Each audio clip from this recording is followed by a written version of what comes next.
लगभग 11-12 वर्ष लामो परदेशको बसाइपछि आज मेरो देश नेपालतिरको यात्रा म धेरै खुसी छु। यो मानेमा अझै खुसी छु कि एक्लै आएको परदेश आज हामी 4 जना मेरो श्रीमती, छोरी अनि छोरा सँगै पहिलोचोटि नेपाल छुट्टी जाँदैछौँ र सपरिवार भेट्दैछौँ।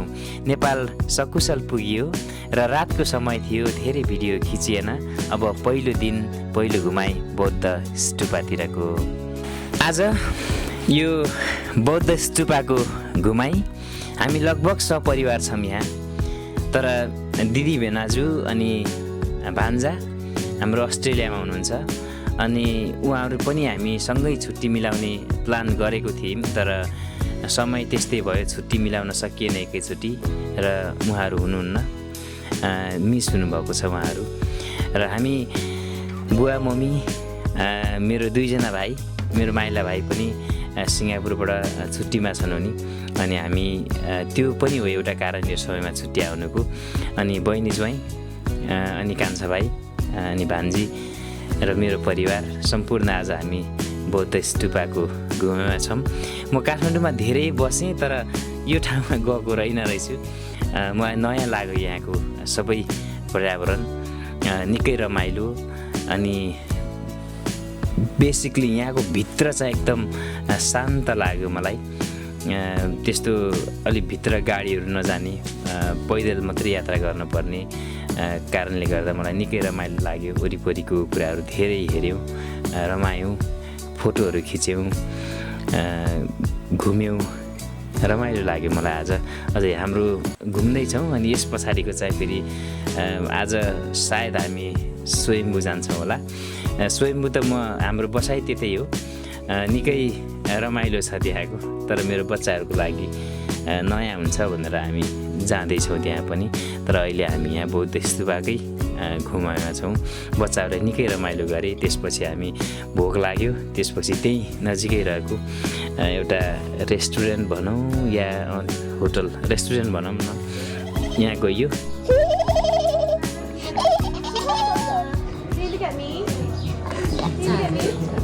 We're in Hawaii. Now I know, right?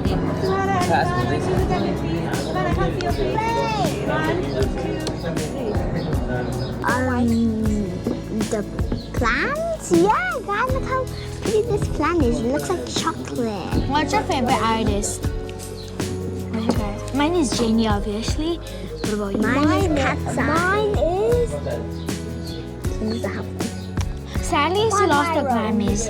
Okay, Corn Myra isn't even... Yes, Who's I know that? 3. YouTuber. No, I know 3 artists. Singers. There are 3 artists.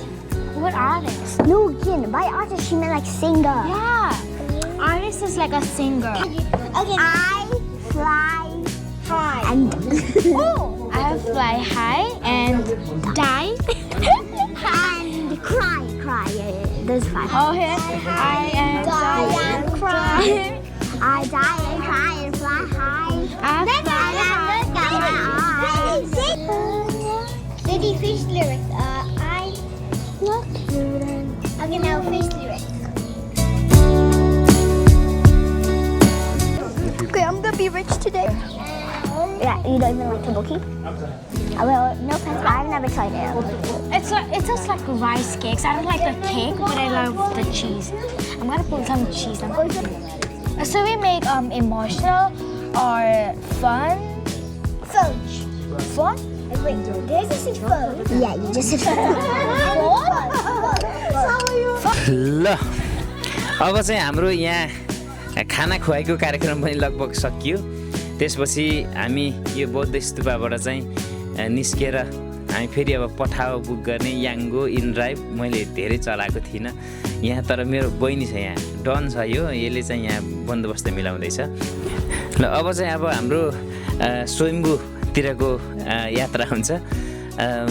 हाम्रो एक ग्रुप चाहिँ अगाडि गइसक्नुभयो, सायद हामीभन्दा अगाडि पुग्नुहुन्छ होला। हाम्रो चाहिँ गाडी आउन अलि टाइम लागेको कारण हामी अलिक पछाडि छौँ र अब हामी भन्दा अगाडि पुगेर पनि हामीलाई फोन गरिसक्नु भएको छ। माथि पर्खिँदै हुनुहुन्छ हामीलाई बहिनी, बुढी, हाम्रो बच्चाहरू अब आइपुग्यो। हामी चाहिँ यहाँहरूसँग भेटघाट गरिन्छ त्यसपछि चाहिँ अब हामी यहाँ घुमघुमाइ हुँदैछ, भेटघाट गरियो। अब त्यसपछि अब यहाँदेखि अझै हिँडेर हामी माथि टपमा पुग्छौँ। त्यसपछि त्यहाँ केही कुराहरू यसो किनमेल घुमघुमाइ गरिन्छ होला।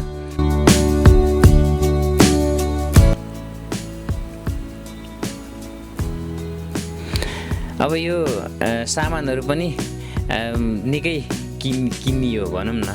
अब मेरो छोरीले पनि यहीँदेखि आफ्नो क्लासको साथीहरू सबैलाई सुभिनियरहरू यहीँदेखि किनिदिनु भयो, लगभग 15-20वटा जस्तो। अनि हाम्रो भान्जी नानीले पनि यो त्यो बजाउनेलाई के भन्छ मलाई ठ्याक्कै नाम त आएन, यो किन्नुभयो। अनि हाम्रो घुमाइ चाहिँ सोमवीरमा लगभग साँझसम्म भयो। बच्चाहरूले निकै इन्जोय गरे, स्पेसली यहाँको टपबाट यता तल काठमाडौँ सबै देखिने यहाँको दृश्य, अनि यहाँको बाँदरहरू, अनि पूजा गर्ने यहाँ आएका पर्यटकहरू सबै देख्दाखेरि असाध्यै रमाइलो लाग्यो।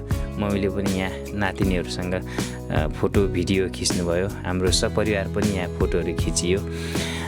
अनि त्यसपछि साँझ पनि पर्न लाग्यो। त्यसपछि हामी कहाँ खान जाने भनेर फेरि हिँडिरहेछ। अब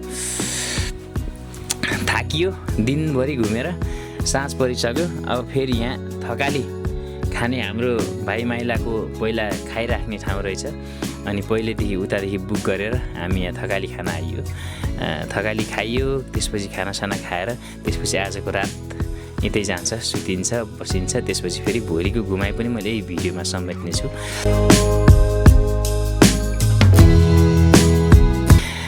हामी बसन्तपुरमा आएका छौँ घुम्नको लागि। यहाँ पनि निकै रमाइलो छ।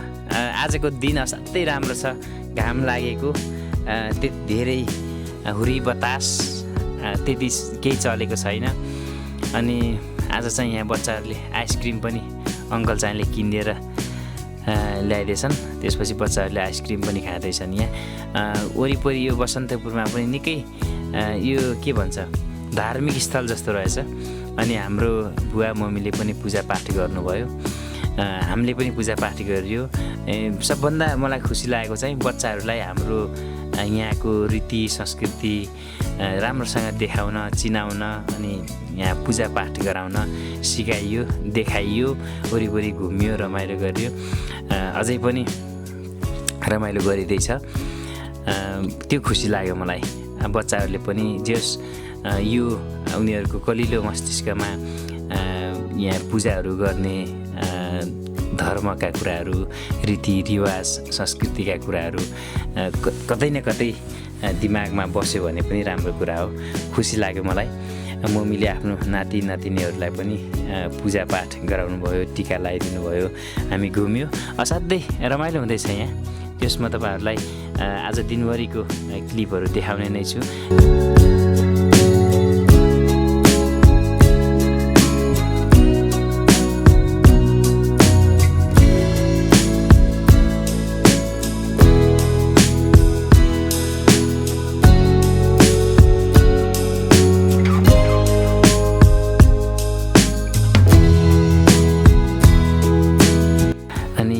हामीले चाहिँ मिठो लस्सी खाइयो।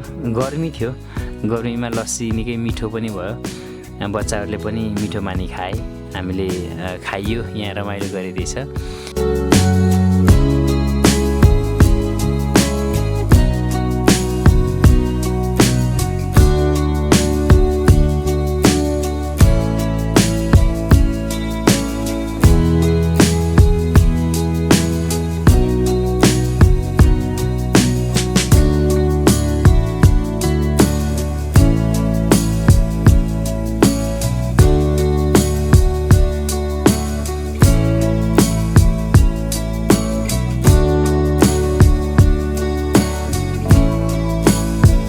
यो ठाउँ मलाई असाध्यै रमाइलो लाग्यो। यहाँ चाहिँ बिचमा वरिपरि चाहिँ बिल्डिङहरू भन्दा पनि मन्दिर जस्तो पहिला पुरानो खालको बिल्डिङहरू, अनि बिचमा खाली जग्गा राखेको।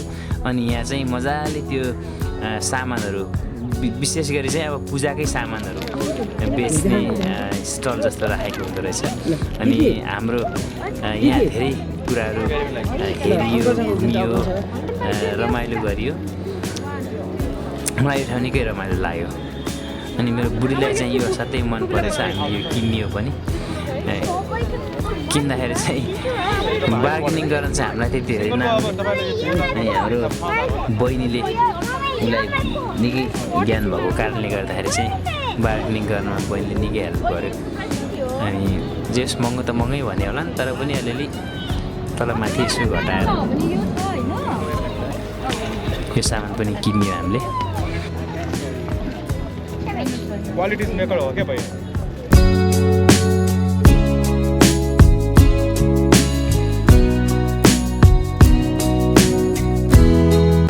अनि घुम्दै गर्दाखेरि फेरि हामीलाई भोक लाग्यो अनि नजिकै रहेको नारायण दाईको मोमो पसल एकदम धेरै चलेको मोमो पसल अरे यहाँ मोमो मात्रै भनौँ न मोमो पसल भनेपछि अनि त्यहाँ गइयो नजिकैमा भएको मोमो पसलमा मजाले खाइयो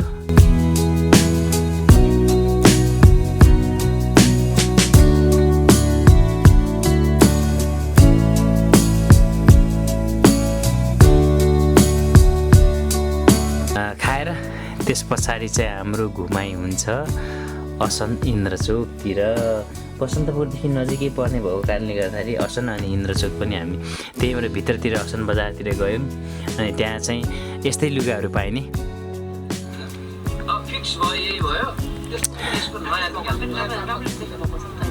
अनि पूजाको सामान मेरो बुढी चाहिँ पूजामा असाध्यै चासो राख्ने भएर हामीले यो वर्ष चाहिँ लगभग नेपाली 80-90 हजार रुपियाँको चाहिँ पूजाको मात्रै सामानहरू किनेर आइयो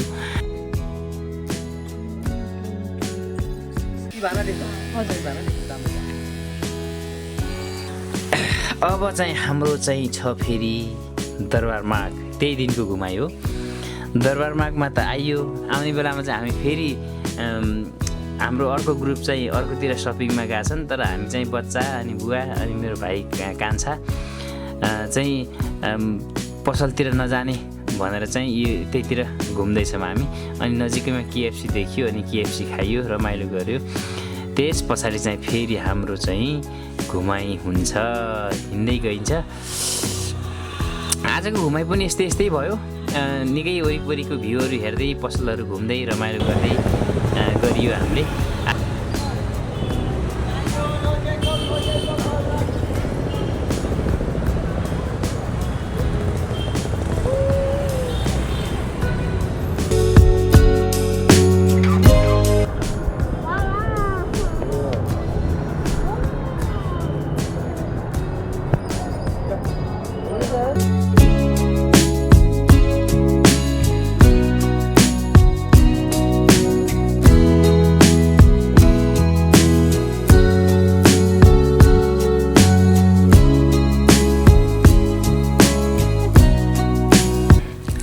अब हामी बिस्तारै आजको हाम्रो दोस्रो दिनको घुमाइ पनि यहीँनिर अन्त्य गर्छौँ अब यहाँदेखि चाहिँ हामी यहीँ घुमियो त्यसपछि लास्टमा चाहिँ यो सिङ्गापुर फेन्सी स्टोर या एक समथिङ योमा पसलमा गइयो त्यसपछि यहाँ हाम्रो सपिङ निकै धेरै भयो कतिपय कुराहरू सिलाउनु पर्ने त्यहीँ छोडियौँ कतिपय चाहिँ लग्ने अनि यहाँ बसियो रमाइलो गरियो त्यस पछाडि चाहिँ हामी आजको घुमाइ यहीँ सक्दै हामी घरतिर लागियो त्यसपछि फेरि हाम्रो अर्को घुमाइ अर्को भिडियोमा लिने नै छु त्यतिन्जेलसम्मको लागि हेरिदिनु भएकोमा धेरै धेरै धन्यवाद नमस्कार